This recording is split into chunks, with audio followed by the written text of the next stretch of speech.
Japan is home to some of the most iconic imagery on Earth today. Things instantly recognizable as landmarks from the land of the rising sun. From stunning mountains, cherry blossoms in bloom, torii gates, Shinto shrines, Buddhist temples, and city skylines such as that of Tokyo or Osaka.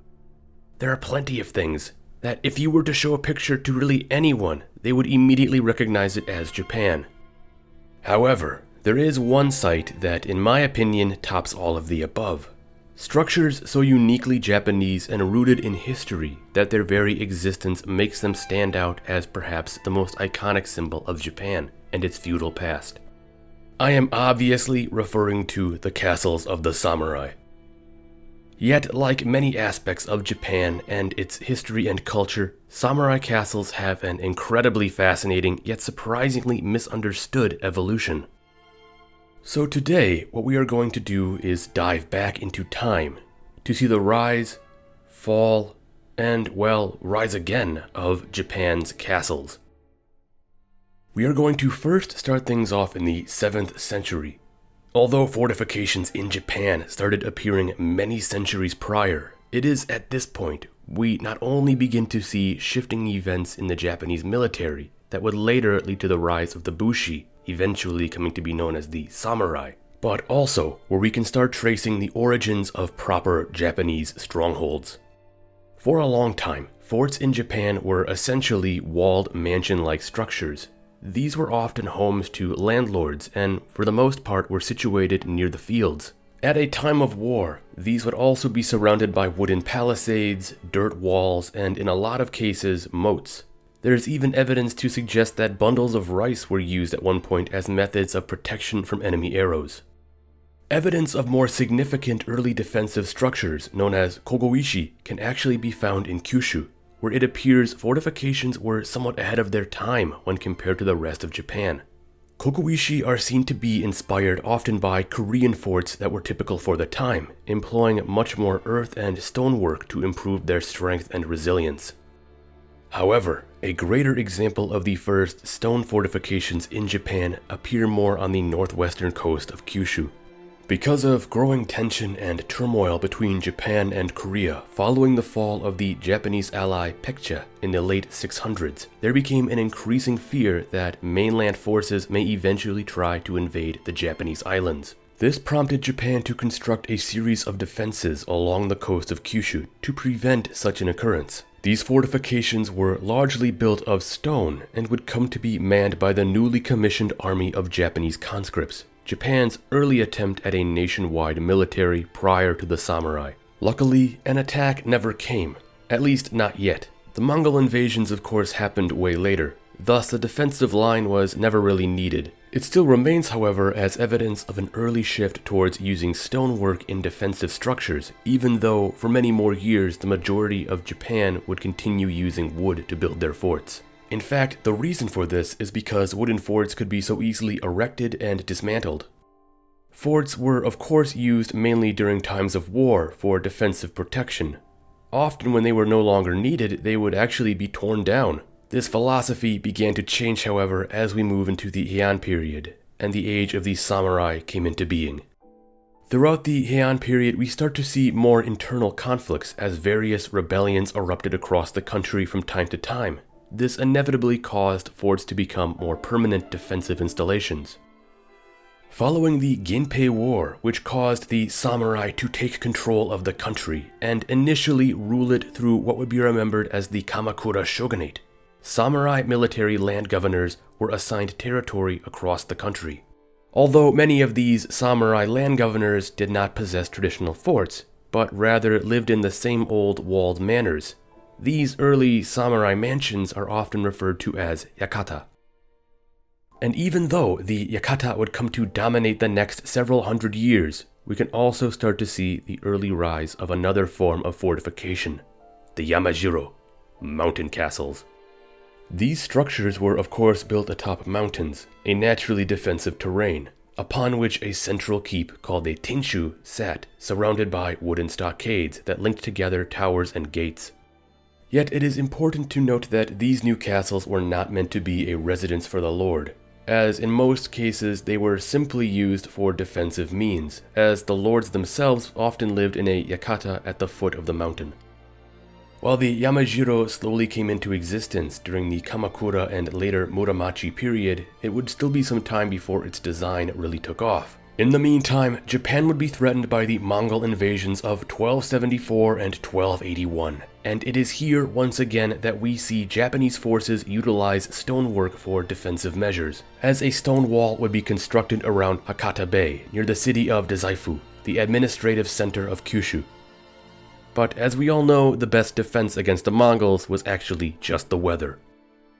Roughly half a century later, and we move into an odd period marked by conflicts, initially between the emperor and the shogunate, but eventually a longer-lasting clash that arose between two rival competing imperial courts. This time is remembered as the Nanbaku-cho period, where various samurai clans began throwing their support behind the northern or southern court.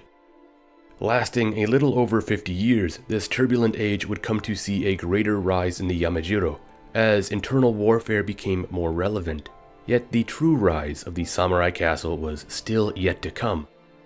By 1467, we finally see the outbreak of the extremely important Onin War, ravaging Kyoto and causing the eventual beginning of the Sengoku Jidai, Japan's warring states period.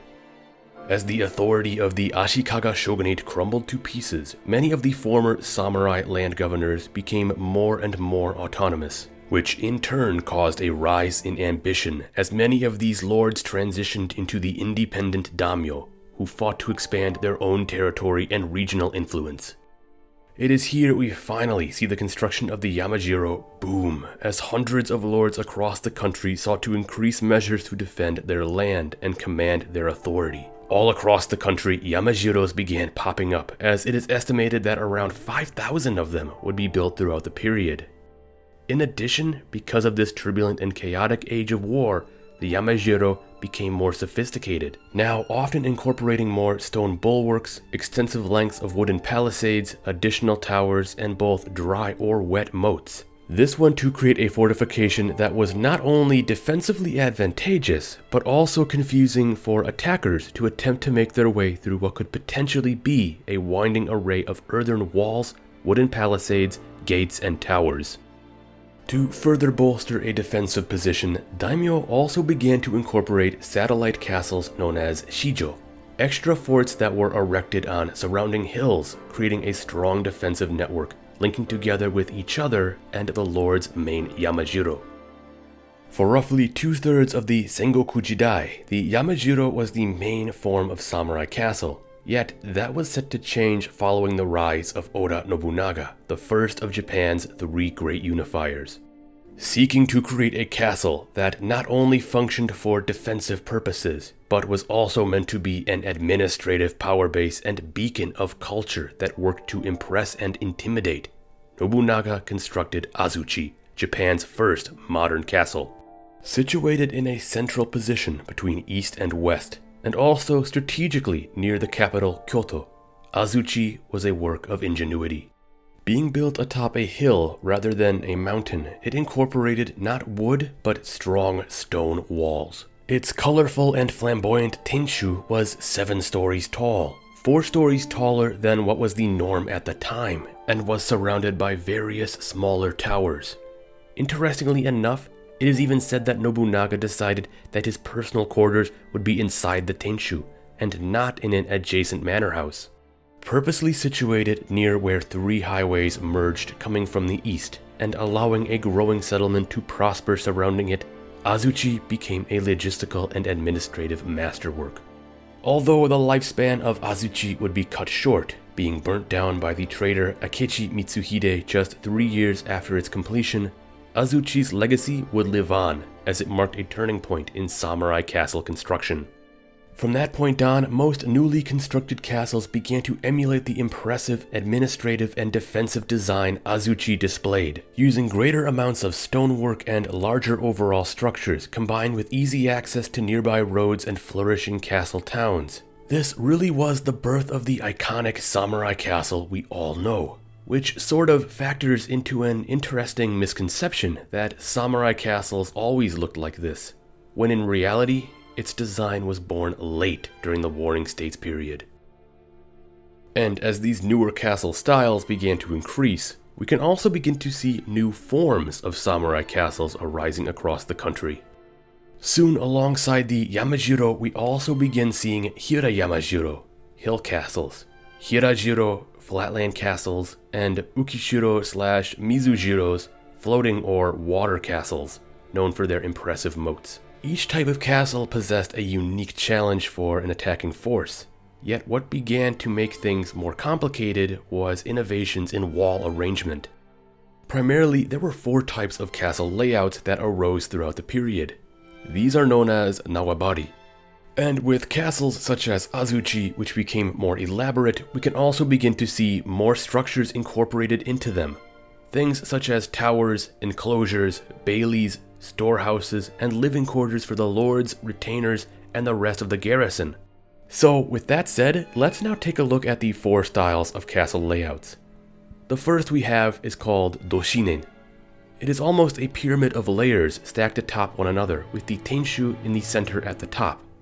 An example of a doshinen is Osaka Castle. Next is hashigokaku, a style that relies heavily on the elevation of a hill or mountain to create an almost terrace or step effect that leads up to the top layer containing the tenshu. An example of a hashigokaku is, or at least was, Inuyama Castle. After that we have the renkaku style, marked by additional layers of varying heights jutting out from both sides, with the tenshu in the center once again. An example of a renkaku is Nagoya Castle.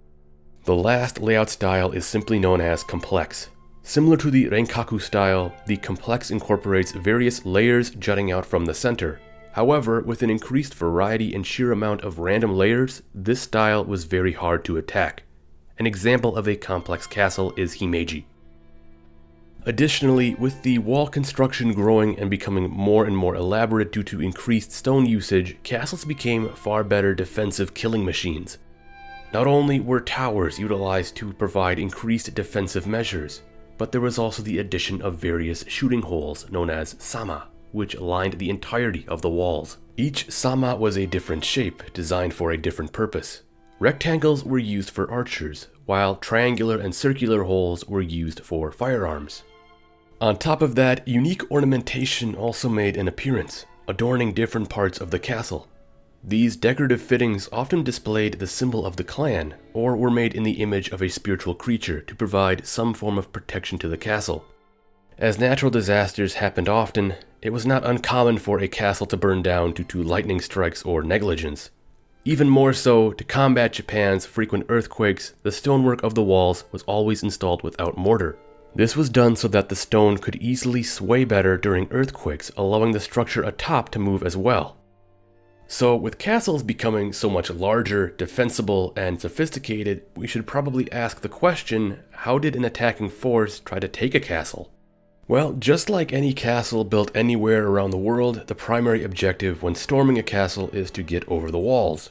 If the outer walls were sloped enough and soldiers could make their way up by climbing or using ladders, that was definitely one method, although this also caused a higher casualty rate due to defenders having greater means of shooting down at the attackers. There was also the occasional Japanese siege tower.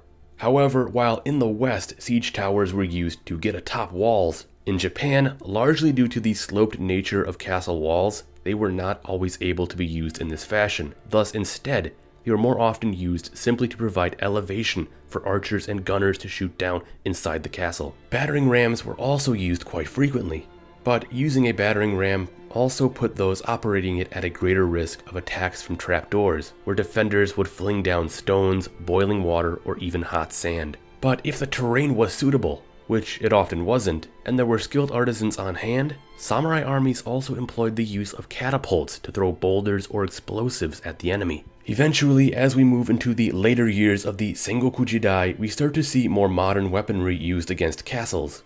Things such as landmines and later cannons were seen as highly effective, not only at breaking the enemy defenses, but also enemy morale. But even with that all said, it goes without saying that storming a castle was a deadly affair and often seen as a last resort. This caused more innovative ideas of taking castles to flourish throughout the period. One documented effective method of seizing castles was through the usage of shinobi, agents of espionage who were able to conduct night raids into enemy castles and cause garrisons to fall through surprise and confusion. A prime example of shinobi being used to take a castle was in 1562 during the siege of Kaminogo.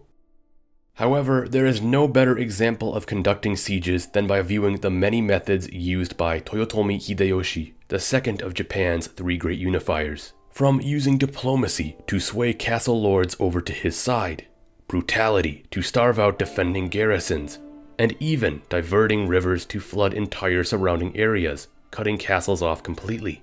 Hideyoshi became a master at taking castles with very little casualties. After Hideyoshi took over, he would construct an array of powerful citadels that served to exert his authority. These were at Osaka, Fushimi, and Jurakudai in Kyoto. Interestingly enough, it is important to note the introduction of the Black Tenshu, first seen at Osaka. Further castles Hideyoshi would commission across the country would also have a Black Tenshu to display their loyalty to him. This is actually opposed to castles built by Tokugawa Ieyasu, the third of Japan's three great unifiers, whose own castles and castles of lords loyal to him colored their tenshu white. Another interesting thing Hideyoshi did as he came into power was decree that only lords who had pledged their loyalty to him would be allowed to keep their castles. This not only caused many families to take his side, lest they lose their land, but also caused the dismantling of many other castles. Later, during Hideyoshi's failed invasion of Korea, known as the Imjin War, the Japanese would construct various castles across the Korean peninsula. Although today, nothing really remains of these castles besides foundations and ruins, we know for a fact that most fortifications were constructed simply to secure supply lines, while actual larger governing fortresses were said to have been built near the coast. More large changes to castles in Japan were to come after the Battle of Sekigahara in the year 1600, when Ieyasu took control and finally unified the land, eventually creating the Tokugawa shogunate. Initially, Ieyasu established a number of major strongholds across the entire country as a method to maintain authority, similar to what Hideyoshi had done, although this time Ieyasu used the construction of these new castles as an excuse to tax and further weaken clans that had previously been disloyal to him. Some of these new impressive castles he constructed were Hikone, Nagoya, Edo, Nijo, and Himeji, which previously had actually been known as Himeyama. Following the end of the Siege of Osaka in 1615, the conflict that brought the Sengoku period to a close, we can see that castle building virtually stopped, just as the wars did. In addition, the shogunate issued a new law known as Ikoku Ichiju Rei, one castle per province. This act forced daimyo all across Japan to demolish all of their castles except for their primary residence. By the end of this process, it is estimated that roughly 400 castles were torn down, leaving only 170 still standing. Being that the Edo period was a time of peace, all further castle-related projects such as expansions or repairs had to be approved by the shogunate. This actually allowed for the interesting occurrence of tenshus burning down due to lightning or accidents and not getting approval from the shogunate to rebuild them. Thus, the number of remaining castles continued to dwindle.